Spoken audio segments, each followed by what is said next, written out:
બોટાદ જિલ્લાની જ્યાં ભાજપ પ્રમુખ પદે મયુર પટેલને કરાયા છે રિપીટ। મયુર પટેલ 2 વર્ષથી બોટાદ જિલ્લા ભાજપ પ્રમુખ પદની જવાબદારી સંભાળી રહ્યા છે અને બોટાદ શહેરના ગઢડા રોડ પરની ગુરુકુળમાં એક ખાનગી બેઠક યોજાઈ। આ બેઠકમાં હાઈકમાન્ડ દ્વારા બંધ કવરની ખોલાતા તેમાં બોટાદ જિલ્લા ભાજપ પ્રમુખ પદે મયુર પટેલના નામની જાહેરાત કરાઈ। મયુર પટેલને પુનઃ પ્રમુખ પદની જવાબદારી સોંપવામાં આવી છે, જેને લઈ કાર્યકર્તાઓમાં ખુશી જોવા મળી। संगठन महामंत्री श्री रत्नाकर जी ने तमाम मोवडी मंडल द्वारा जिल्लानी अंदर बोटाद जिल्लाना प्रमुख तरीके जो मारी नियुक्ति करी है त्यारे बोटाद जिल्लानु संगठन खूब मजबूत बने तेना माटे हूँ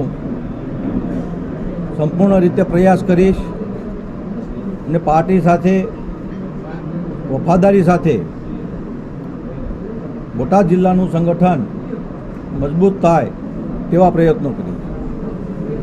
તો મયુર પટેલ કે જેઓ 2 વર્ષથી બોટાદ જિલ્લા ભાજપ પ્રમુખ પદની જવાબદારી સંભાળી રહ્યા હતા અને ફરી એક વખત પુનઃ તેમને પ્રમુખ પદની જવાબદારી સોંપવામાં આવી છે અને તેને લઈ કાર્યકર્તાઓમાં પણ ઉત્સાહ જોવા મળી રહ્યો છે। બોટાદ શહેરના ગઢડા રોડ પર ગુરુકુળમાં આજે ખાનગી બેઠક યોજાઈ હતી અને તેમાં જે નામની જાહેરાત કરવામાં આવી છે। મયુર પટેલના નામની જાહેરાત થતાની સાથે જ તેમના સમર્થકોમાં કાર્યકર્તાઓમાં પણ ઉત્સાહ જોવા મળ્યો।